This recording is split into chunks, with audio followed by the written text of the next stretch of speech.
brought to you by Sensodent K.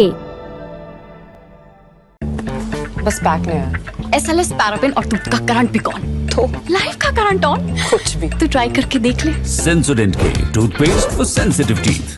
नमस्ते, मेरा नाम सोनल है और आप देखना शुरू कर चुके हैं ललन टॉप का अंतर्राष्ट्रीय प्रसंगों से जुड़ा रोजाना का कार्यक्रम दुनियादारी। पहले शो की झलकियां जान लेते हैं। क्या इमरान खान की पार्टी बैन हो जाएगी? म्यांमार में फौज ने अब क्या खेल कर दिया? और कमला हैरिस को टिकट आखिर मिला कैसे? इन सभी सवालों के जवाब हम आज के शो में जानेंगे। शुरुआत पाकिस्तान से करते हैं। साल 2021 अप्रैल का महीना था। पाकिस्तान की सड़कों पर हजारों लोगों का हुजूम था। तहरीक ए लब्बैक TLP के कारकुन फ्रांस के राजदूत को बाहर निकालने पर आमादा थे। उन्होंने फ्रांस के दूतावास पर हमले की कोशिश भी की। उनकी मांग थी कि पाकिस्तान को फ्रांस के साथ डिप्लोमेटिक रिश्ता तोड़ देना चाहिए क्योंकि फ्रांस में पैगंबर मोहम्मद का अपमान हुआ है। इमरान खान नियाजी उस वक्त पाकिस्तान के प्रधानमंत्री हुआ करते थे। उन्होंने TLP के मुखिया साद हुसैन रिजवी समेत अन्य नेताओं को अरेस्ट करवाया और 15 अप्रैल 2021 को TLP पर प्रतिबंध लगा दिया। कट टू जुलाई 2024 TLP एक बार फिर सड़कों पर है। उसने सरकार से अपनी मांगे मनवा ली है। TLP के दबाव में पाकिस्तान सरकार ने इजराइल के प्रधानमंत्री बेंजामिन नेतन्याहू को आतंकवादी घोषित कर दिया है। TLP तो बैन से निकलकर वापसी कर चुका है, मगर इमरान खान कहाँ है? वो जेल में है। उनका जेल का कमरा इतना छोटा है कि हिलने डुलने तक की जगह नहीं है। 24 घंटे कमरे की निगरानी की जाती है और ये बातें उन्होंने खुद ब्रिटिश अखबार संडे टाइम्स को बताई हैं। लेकिन आज हम ये कहानी क्यों सुना रहे हैं? क्योंकि कभी TLP पर बैन लगाने वाले इमरान खान की पार्टी का अस्तित्व खतरे में है। इमरान की पार्टी का नाम है पाकिस्तान तहरीक ए इंसाफ PTI। पाकिस्तान सरकार PTI पर बैन लगाने की तैयारी कर रही है। 15 जुलाई को सूचना मंत्री अतातरार ने ऐलान किया था। कहा था कि PTI की गतिविधियां मुल्क के हित में नहीं है। उसके रहते देश सही रास्ते पर नहीं जा सकता। पाकिस्तानी अखबार डॉन के मुताबिक ये विषय 23 जुलाई को कैबिनेट मीटिंग में उठाया जाने वाला था। प्रधानमंत्री शहबाज शरीफ इसकी अध्यक्षता करने वाले थे, मगर एक दिन पहले उन्होंने मीटिंग कैंसिल कर दी। सूत्रों ने कहा साहिब का शेड्यूल बहुत व्यस्त है, अब 31 जुलाई को बैठा जाएगा। मगर PTI को बैन करने की बात आखिर आई कहां से? उससे पहले ये जान लेते हैं कि इमरान खान प्रधानमंत्री आवास से जेल की कोठरी तक आखिर पहुंचे कैसे। तारीख थी 18 अगस्त 2018। इमरान खान पाकिस्तान के प्रधानमंत्री बने फौज के सपोर्ट से।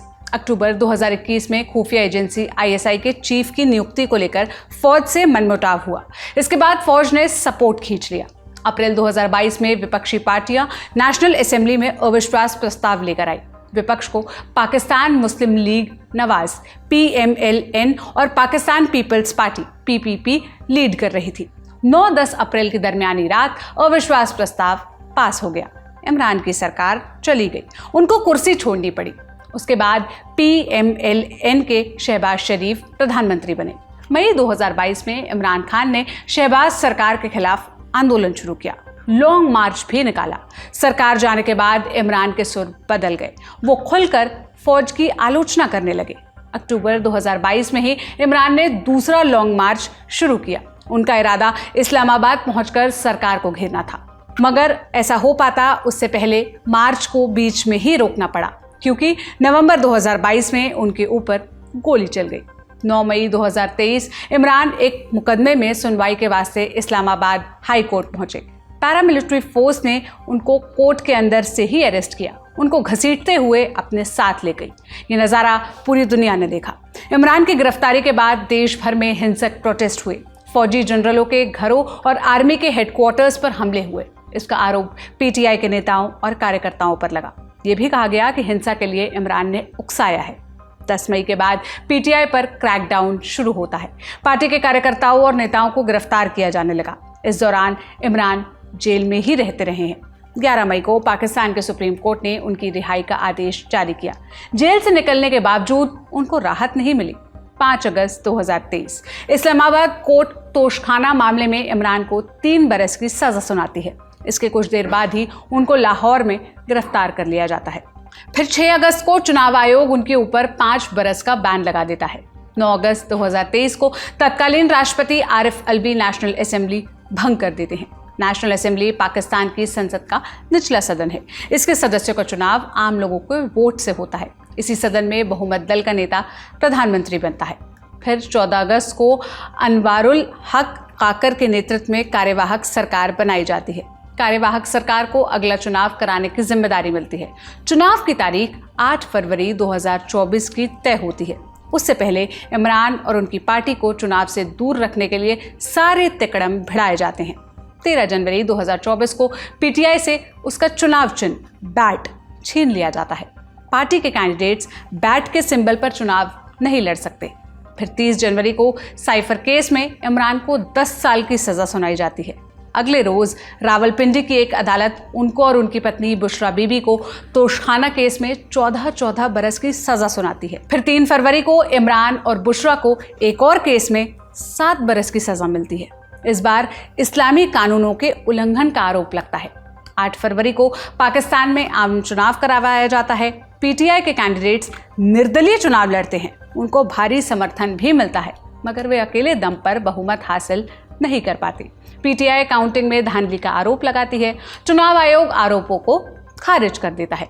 चुनाव के बाद पीटीआई के समर्थन वाले निर्दलीय सांसदों का गुट पहले नंबर पर होता है, पीएमएलएन दूसरे, जबकि पीपीपी तीसरे नंबर पर रहती है। दोनों मिलकर सरकार बनाने का दावा पेश करते हैं। 4 मार्च को शहबाज शरीफ गठबंधन सरकार के प्रधानमंत्री के तौर पर शपथ ले लेते हैं। सरकार का रास्ता तो साफ हो जाता है, मगर नेशनल असेंबली में आरक्षित सीटों के बंटवारे पर मामला फंस जाता है। पाकिस्तान की नेशनल असेंबली में कुल सीटें हैं 336। इनमें से 266 सीटों पर डायरेक्ट चुनाव होता है। बाकी की 70 सीटें महिलाओं और अल्पसंख्यकों के लिए आरक्षित हैं। इन सीटों का बंटवारा डायरेक्ट इलेक्शन में जीतने वाली पार्टियों के बीच होता है। चुनाव के बाद पीटीआई समर्थित उम्मीदवारों ने सुन्नी इत्तेहाद काउंसिल SIC की सदस्यता ले ली। उन्होंने दावा किया कि SIC को आरक्षित सीटों में हिस्सा मिलना चाहिए, मगर चुनाव आयोग ने उनकी मांग खारिज कर दी। इसके खिलाफ पेशावर हाईकोर्ट में अपील की गई। मार्च 2024 में हाईकोर्ट ने अपील ठुकरा दी। इसके बाद मामला सुप्रीम कोर्ट पहुंचा। 12 जुलाई को सुप्रीम कोर्ट ने पेशावर हाई कोर्ट और चुनाव आयोग के फैसले को रद्द कर दिया। कहा कि SIC को रिजर्व सीटों में हिस्सा मिलना चाहिए। इस तरह SIC नेशनल असेंबली में सबसे बड़ी पार्टी बन जाएगी। हालांकि तब भी वो बहुमत से दूर ही रहने वाली है। सुप्रीम कोर्ट के फैसले के 3 दिन बाद ही सरकार ने पीटीआई को बैन करने का फरमान सुनाया है। बैन का आधार क्या बताया गया? पाकिस्तान सरकार 4 बड़ी वजहें बता रही है। नंबर 1 है फॉरेन फंडिंग। नवंबर 2014 में पीटीआई के खिलाफ अवैध रूप से फंडिंग लेने का केस दर्ज हुआ था। इसमें 4 बिंदु थे। क्या क्या थे? पीटीआई को 34 विदेशी नागरिकों ने 351 कंपनियों के जरिए अवैध फंडिंग की। दूसरा था पीटीआई ने फंडिंग लेने वाले 13 बैंक अकाउंट्स की जानकारी छिपाई। तीसरा पॉइंट था कि इमरान खान ने इलेक्शन कमीशन को पार्टी फंडिंग के बारे में झूठ बोला। और चौथा बिंदु था कि ये विदेशी फंडिंग कुल 60 करोड़ पाकिस्तानी रुपए की थी। दूसरा आधार 9 मई के दंगे का है। 9 मई 2023 को इमरान की गिरफ्तारी के बाद पूरे देश में विरोध प्रदर्शन हुए थे। जैसा हमने आपको बताया, कई जगहों पर आगजनी हुई। इसका आरोप सरकार ने पीटीआई पर लगाया। कई कार्यकर्ताओं पर मिलिट्री कोर्ट में ट्रायल भी शुरू हुआ। और वजह नंबर 3, अमेरिका का प्रस्ताव। जून 2024 में अमेरिका की संसद ने पाकिस्तान के चुनाव को लेकर एक प्रस्ताव पारित किया। कहा गया कि पाकिस्तान के चुनाव में हुई धांधली की जांच होनी चाहिए। चुनाव के दौरान हुई हिंसा, गिरफ्तारी, इंटरनेट शटडाउन की निंदा की गई। पाकिस्तान सरकार ने कहा पीटीआई की वजह से दुनिया भर में पाकिस्तान की फजीहत हो रही है।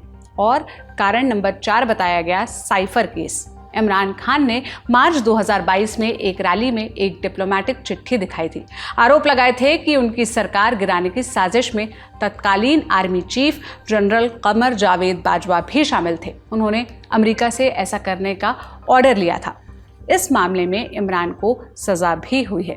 अब सवाल उठता है कि क्या पाकिस्तान सरकार किसी पॉलिटिकल पार्टी को बैन कर सकती है? इसका जवाब है हाँ। पाकिस्तान के संविधान के आर्टिकल 17 के तहत ऐसा किया जा सकता है। हमने इस मसले को और विस्तार से समझने के लिए एक्सपर्ट से पूछा कि पीटीआई को बैन करने के लिए किस कानून का इस्तेमाल किया जा रहा है। पाकिस्तान का संविधान इस बारे में क्या कहता है, सुनिए उन्होंने क्या बताया। जी, पीटीआई जो कि इमरान खान की पार्टी है, उसको बैन करने के लिए या किसी भी पार्टी को बैन करने के लिए पाकिस्तान में दो तरीकाकार हैं। There are two ways. एक है कॉन्स्टिट्यूशन के तहत, 1973 का पाकिस्तान में कॉन्स्टिट्यूशन है और उस कॉन्स्टिट्यूशन की एक आर्टिकल है गालबन 232, उसके तहत रेफरेंस जो है वो पार्लियामेंट भेजती है। पार्लियामेंट में रेफरेंस एक दायर किया जाता है, बताया जाता है कि अगर कोई भी पार्टी पाकिस्तान के खिलाफ है, पाकिस्तान की सिक्योरिटी के खिलाफ है, पाकिस्तान के इंटरेस्ट के खिलाफ है, तो उसको बैन किया जाएगा और फिर उसकी जो सुप्रीम कोर्ट ऑफ पाकिस्तान है उसकी वो रेटिफिकेशन करती है। एक तो ये तरीकाकार है। एक दूसरा तरीकाकार भी है, वो है एंटी टेररिज्म एक्ट 1999 के तहत, जिसके तहत किसी भी पार्टी को आप टेररिस्ट ऑर्गेनाइजेशन करार दे सकते हैं। तो दो तरीकाकार हैं, लेकिन जो दोनों तरीकाकार हैं उनके बारे में बात तो की जा रही है, खौफ तो दिलाया जा रहा है, लेकिन ये इस बात की ये कोई मैडनेस होगी कि अगर पीटीआई को बैन किया जाए। उसकी वजह ये है कि किसी भी कानून के तहत इसको बैन करेंगे आप तो ये मामला सुपीरियर जुडिशरी के पास जाएगा और सुपीरियर जुडिशरी का जो मूड है बैन करने वालों के बारे में आजकल को इतना अच्छा नहीं है। अगर सरकार बैन लगा देती है फिर पीटीआई के पास क्या रास्ता होगा? देखिए, पीटीआई के पास जो पहला रास्ता होगा वो सरकार के बैन को जो सुपीरियर जुडिशरी है उसमें चैलेंज करेगी और इस मामले को क्रिटिसाइज करेगी। उसकी कोशिश होगी कि स्टे ऑर्डर ले ताकि इस मामले पर जो इम्प्लीमेंटेशन है वो रुक जाए और फिर जब केस की प्रोसेस आगे बढ़ेगा, केस की प्रोसीडिंग आगे बढ़ेगी, तो पीटीआई उसको जाहिर है पॉलिटिसाइज करेगी, उसका पॉलिटिकल एडवांटेज लेगी जो उसके पास जो उसे नेचुरली मिलेगा। तो इसलिए ये जो डिसीजन है पार्टी बैन करने का अगर गवर्नमेंट लेती है तो ultimately it will come back to the government. पर क्या ये बैन जायज है? जानकार कहते हैं कि मिलिट्री एस्टैब्लिशमेंट को इमरान से खतरा सता रहा है। अगर वो जेल से बाहर आए तो सरकार को निशाना बनाएंगे, देश भर में आंदोलन होगा जिससे देश में एक बार फिर राजनीतिक और आर्थिक अस्थिरता आ सकती है। इसलिए वो इमरान और उनकी पार्टी को पूरी तरह खत्म करना चाहते हैं। पीटीआई पर बैन की तैयारी ऐसे समय में हो रही है जब पार्टी के पास अपना इलेक्शन सिंबल नहीं बचा है। पार्टी के संस्थापक जेल में है, कई कद्दावर नेता पार्टी छोड़ चुके हैं। फिर भी सरकार पीटीआई पर बैन क्यों लगाना चाहती है? क्या ये किसी डर की वजह से किया जा रहा है?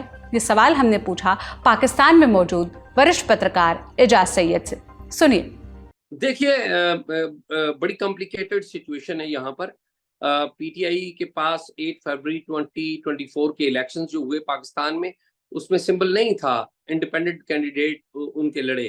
फिर हमारी पार्लियामेंट में रिजर्व सीट्स भी होती हैं, जिस तरह आपके यहाँ भी राज्यसभा में रिजर्व सीट्स होती हैं। तो रिजर्व सीट्स के हवाले से कंट्रोवर्सी जनरेट की, जो कोर्ट में गई और अल्टीमेटली जो सुपीरियर कोर्ट्स हैं उन्होंने पीटीआई वो जो इंडिपेंडेंट कैंडिडेट्स थे, जो एक सुन्नी इत्तेहाद काउंसिल एक और इस्लामिस्ट पार्टी थी, तो वो उन्होंने अपील की थी कि ये हमारे पास ये मेंबर्स आ गए हैं। तो अब जो सुपीरियर कोर्ट्स ने ऑर्डर किया और ऑर्डर में कहा कि ये अगर पीटीआई के मेंबर्स हैं तो इनको पीटीआई में जाना चाहिए।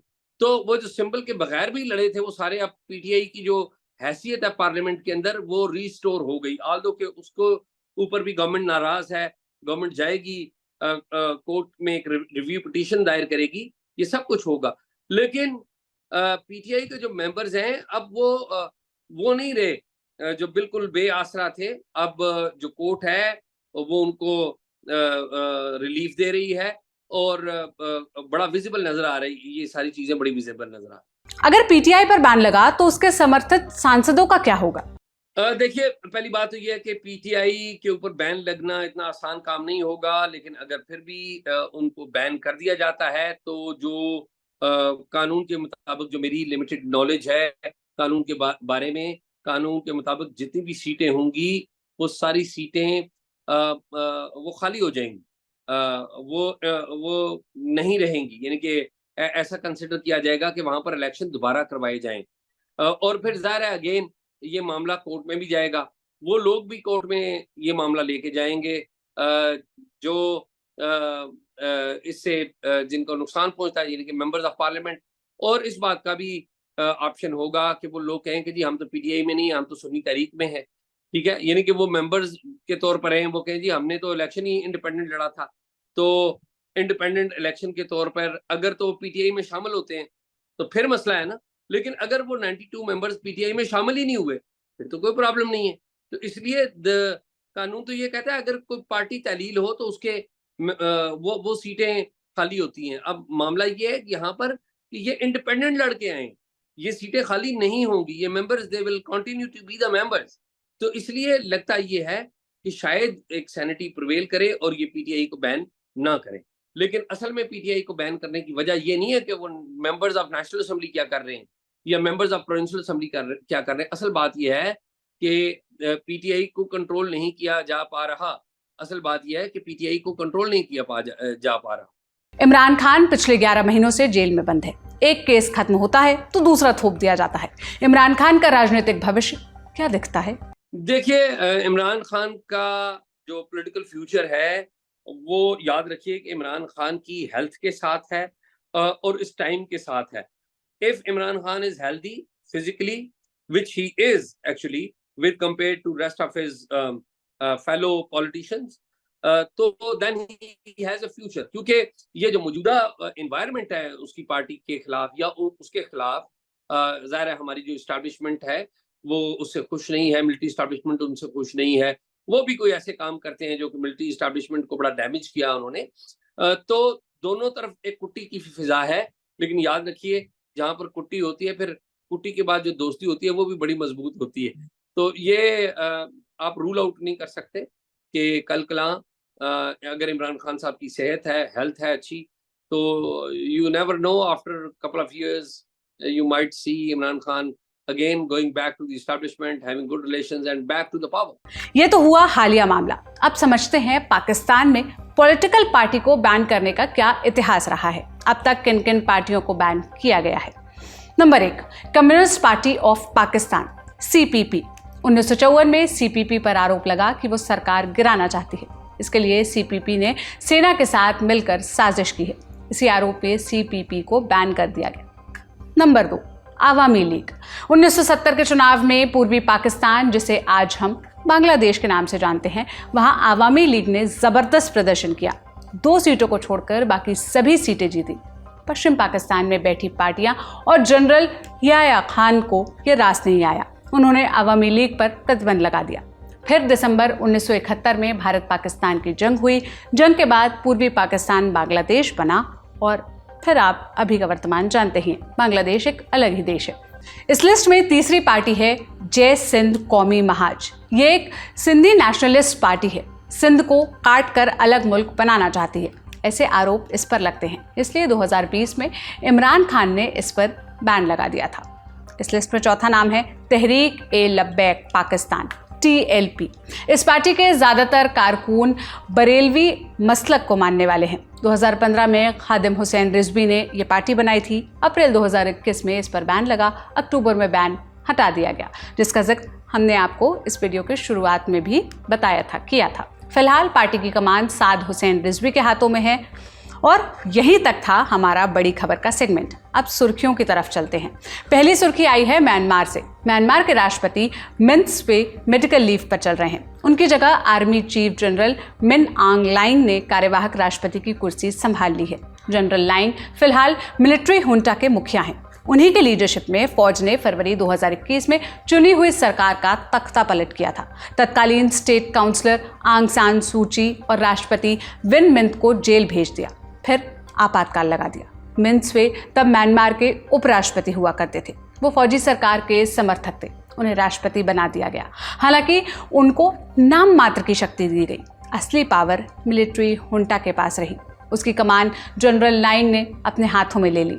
तब से कंट्रोल उन्हीं के पास बना हुआ है। फौज ने तख्तापलट के बाद चुनाव कराने का वादा किया था, मगर अराजकता का हवाला देकर हर 6 महीने पर आपातकाल बढ़ाया जाता रहा है।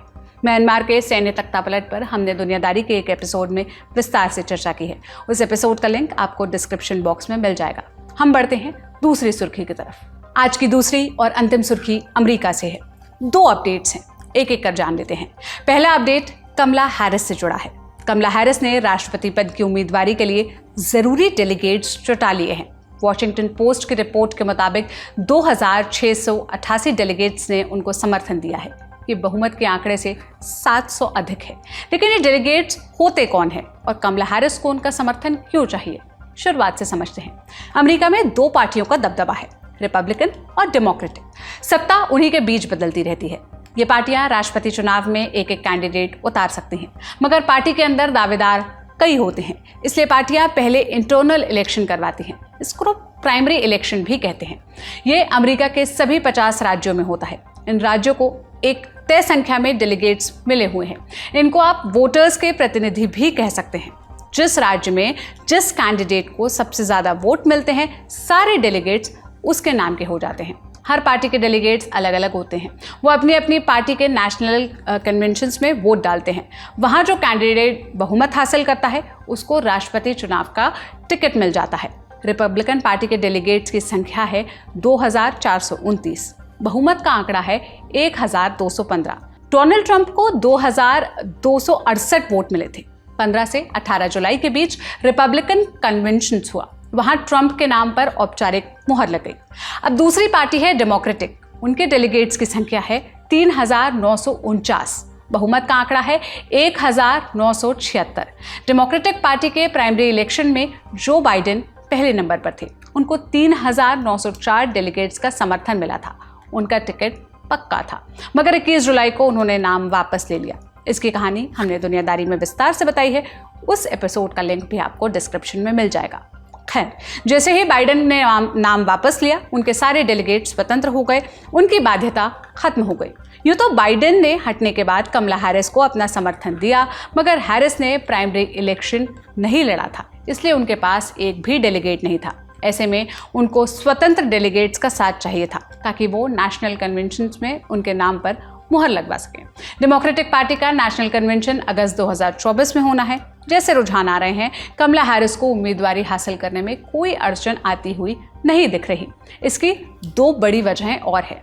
नंबर 1, उनको जो बाइडेन के अलावा बिल और Hillary Clinton, Nancy Pelosi, Gavin Newsom, George Shapiro जैसे दिग्गज नेताओं का समर्थन है। 20 से अधिक राज्यों में डेमोक्रेटिक पार्टी का स्टेट विंग है जो उनके साथ खड़ा है। बाकी भी धीरे धीरे उनके साथ आ रहे हैं। और कारण नंबर 2, बाइडेन की नाम वापसी के बाद पार्टी का डोनेशन बढ़ा है। शुरुआती 24 घंटों में कमला हैरिस के नाम पर लगभग 650 करोड़ रुपए मिले हैं। डेमोक्रेटिक पार्टी के वॉलंटियर्स की संख्या में भी तेजी आई है। कमला हैरिस क्या कर रही हैं? नॉमिनेशन फाइल करने के बाद से वो लगातार कैंपेन कर रही हैं। 22 जुलाई को उन्होंने डेलावेयर में रैली की, ट्रंप पर निशाना साधा, बोली, मैं डोनाल्ड ट्रंप जैसे लोगों को अच्छे से जानती हूँ। And it is my intention to go out and earn this nomination and to win.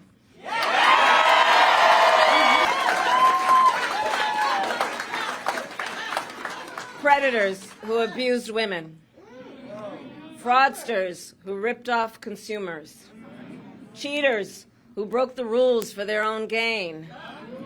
So hear me when I say, I know Donald Trump's type. अब अमेरिका से ही आए दूसरे अपडेट की तरफ चलते हैं। 22 जुलाई को अमेरिका की संसद में सीक्रेट सर्विस के मुखिया किम्बरली शीटल से पूछताछ की गई। किस विषय पर? 13 जुलाई को पेंसिल्वेनिया में पूर्व राष्ट्रपति ट्रंप पर हमला हुआ था। इसमें वो बाल बच गए, मगर सुरक्षा व्यवस्था पर सवाल खड़े हुए। ट्रंप की सुरक्षा की जिम्मेदारी सीक्रेट सर्विस के पास है, इसलिए एजेंसी भी सवालों के घेरे में आई। 22 जुलाई की सुनवाई में शीटल ने माना कि सीक्रेट सर्विस से गलती हुई। 23 जुलाई को किम्बरली शीटल ने अपने पद से इस्तीफा दे दिया। The Secret Service's solemn mission is to protect our nation's leaders. On July 13th, we failed. As a director of the United States Secret Service, I take full responsibility for any security lapse of our agency. दुनियादारी में आज बस इतना ही। देश और दुनिया की सभी दिलचस्प और जरूरी खबरों पर हमारी नजर बनी रहेगी। आप भी ललन टॉप के साथ बने रहिए। शुक्रिया। शुभ रात्रि।